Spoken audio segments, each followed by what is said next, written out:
وراثت یہ بھی ہے۔ کریم بخش سیدھے سادے دیندار آدمی تھے۔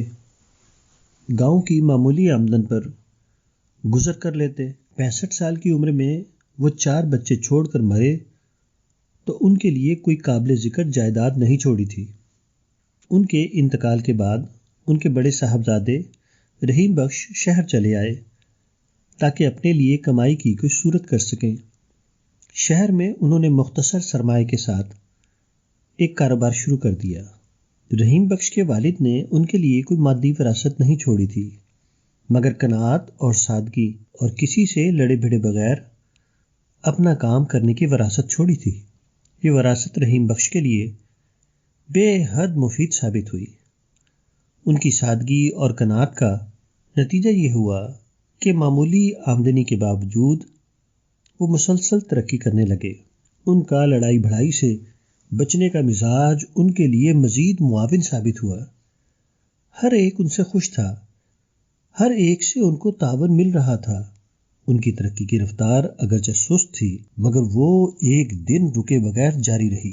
رحیم بخش کا کاروبار اگرچہ معمولی تھا مگر ان کی شرافت، ان کی بے غرضی اور ان کی ایمانداری نے ان کو اپنے ماحول میں اتنی عزت دے رکھی تھی جیسا کہ وہ کوئی بڑی حیثیت کے آدمی ہو۔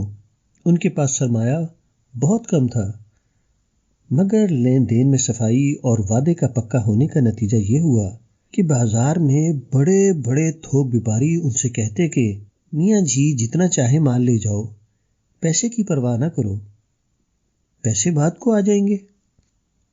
بعض اوقات ایسا بھی ہوا کہ کسی سے جھگڑے کی نوبت آ گئی مگر انہوں نے خود ہی اپنے کو چپ کر لیا۔ وہ شریر آدمی کے خلاف کوئی جوابی کارروائی نہ کرتے بلکہ خاموشی سے اپنے کاروبار میں لگ جاتے اور اس کے حق میں دعا کرتے رہتے۔ جب بھی ان کے دل میں شیطان کوئی بدمعاملگی کا جذبہ ڈالتا تو ان کے والد کا معصوم چہرہ ان کے سامنے آ کر کھڑا ہو جاتا۔ ان کو ایسا محسوس ہوتا کہ اگر میں نے کوئی غلط معاملہ کیا یا کسی سے جھگڑا فساد کیا تو میرے باپ کی روح قبر میں تڑپ اٹھے گی۔ یہ خیال فوراً ان کے جذبات کو دبا دیتا۔ وہ دوبارہ اسی تعمیری راستے پر چل پڑتے جس میں ان کے باپ نے چھوڑا تھا۔ ان کا کاروبار بڑھا تو ان کو مزید معاون کی ضرورت محسوس ہوئی۔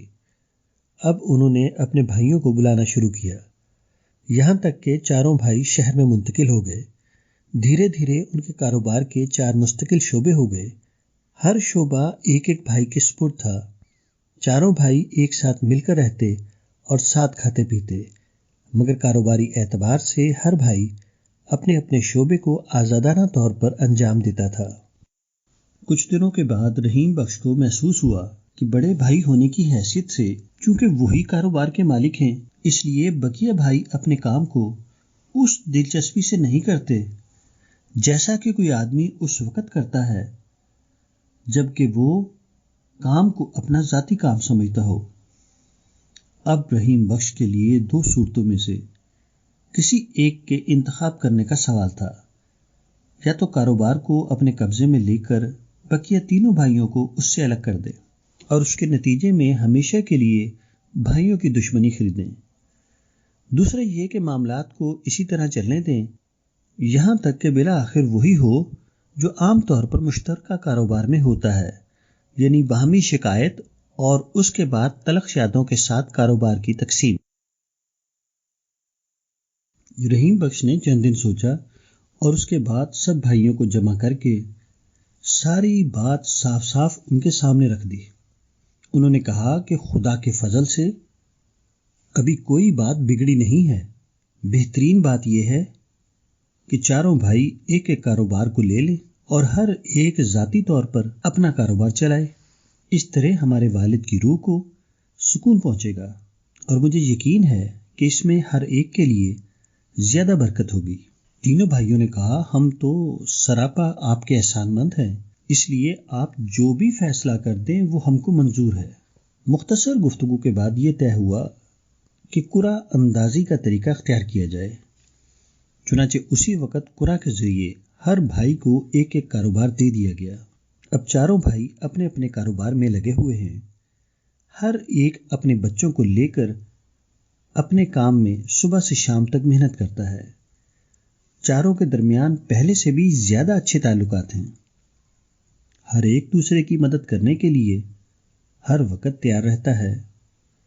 چاروں نے الگ الگ اپنے مکانات بنا لیے ہیں، مگر رحیم بخش اب بھی اسی طرح سب کے بڑے بھائی ہیں جیسے وہ پہلے بڑے بھائی تھے۔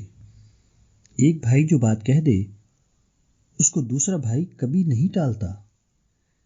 ایک گھر میں کوئی ضرورت پیش آ جائے تو چاروں گھروں کی عورتیں اور بچے مل کر اس کو اس طرح کرتے ہیں جیسے وہ ہر ایک کا اپنا کام ہو۔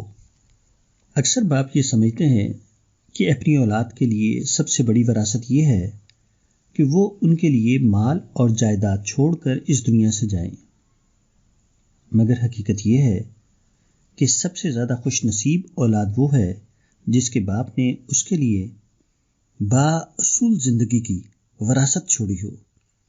وہ اپنی اولاد کو یہ سبق دے کر دنیا سے گیا ہو کہ اپنی محنت پر بھروسہ کرو، لوگوں سے الجھے بغیر اپنا کام کرو، اپنے واجبی حق پر قناعت کرو، حال کے فائدوں سے زیادہ مستقبل کے امکانات پر نظر رکھو، خوش خیالیوں میں گم ہونے کے بجائے حقیقت پسندی کا طریقہ اختیار کرو۔